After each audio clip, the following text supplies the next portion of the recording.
Kita ke informasi selanjutnya, pemirsa. 3 perusahaan farmasi dan 1 supplier bahan kimia ditetapkan sebagai tersangka kasus cemaran bahan baku obat sirup. 2 perusahaan yakni PT Afifarma dan CV Samudra Chemical ditetapkan tersangka oleh Bareskrim Polri. Sedangkan 2 perusahaan yakni PT Yarindo Pharmatama dan PT Universal Pharmaceutical ditetapkan tersangka oleh BPOM.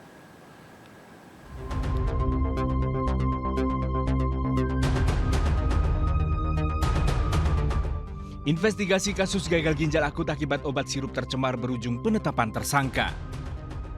Badan Pengawas Obat dan Makanan BPOM dan Bareskrim Polri menetapkan 3 perusahaan farmasi dan 1 supplier obat kimia sebagai tersangka. 2 perusahaan ditetapkan sebagai tersangka oleh BPOM, yaitu PT Yarindo Pharmatama dan PT Universal Pharmaceutical. Kepala BPOM Penny Kalukito menyatakan, kedua perusahaan itu memproduksi obat dengan cemaran etilen glikol dan dietilen glikol jauh di atas ambang batas aman. BPOM juga masih menyelidiki 2 perusahaan farmasi lainnya. Badan POM masih berproses untuk investigasi dan pendalaman informasi untuk segera menetapkan tersangka. Penyidikan terhadap 2 sarana, yaitu sarana produksi PT Afifarma dan CV Samudra Chemical telah berproses bersama antara Badan POM dan kepolisian. Ya. Badan POM juga telah berkoordinasi dengan pihak terkait, Kepolisian dan Kejaksaan Agung untuk dukungan kelancaran proses penindakan. Selain BPOM, Bareskrim Polri juga menetapkan 1 perusahaan farmasi dan 1 supplier bahan kimia sebagai tersangka, yaitu PT Afifarma dan CV Samudra Chemical. Penetapan tersangka dilakukan setelah penyidik Bareskrim Polri melakukan gelar perkara dan memeriksa 30 orang saksi serta 10 orang ahli.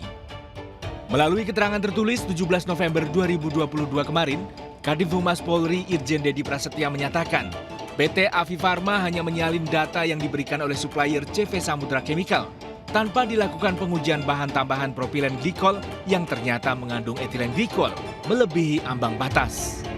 Dalam penyelidikan BPOM sebelumnya, CV Samudra Chemical telah memalsukan pelarut propilen glikol dengan etilen glikol hingga kadar 99%. Padahal cemaran etilen glikol dalam pelarut obat sirup yang diperbolehkan hanya 0,1%.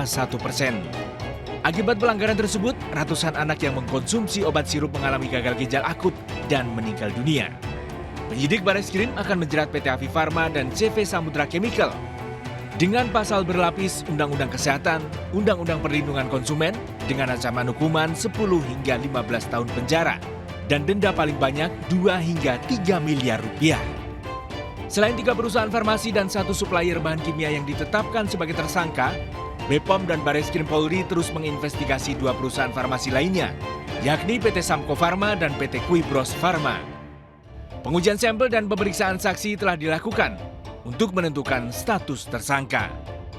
Tim Liputan iNews melaporkan.